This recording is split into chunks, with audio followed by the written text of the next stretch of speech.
Kilala ba ninyo si Trillanes?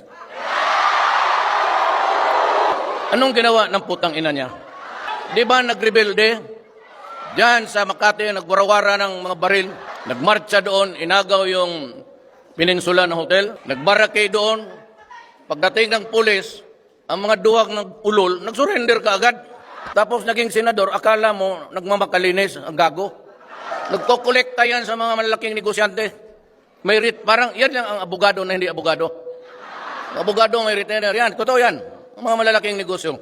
Natatakot sa kanya. Pagkaduwag ng putang ina, matakot kayo. Pagdating ng pulis, surrender ka agad. Akala ko ba makipagpatayan ka? Ang una, sino ang sunod?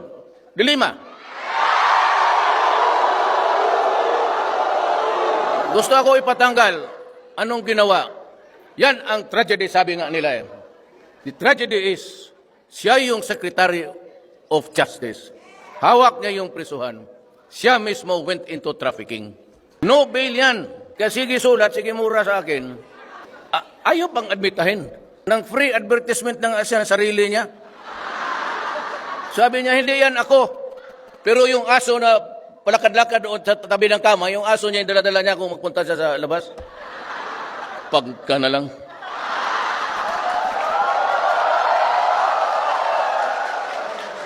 Alam mo, hinahanap ko talaga. Wala akong nakita sa Pilipinas. Hinahanap ko yung babae na napakakapal ang muka. Siya lang.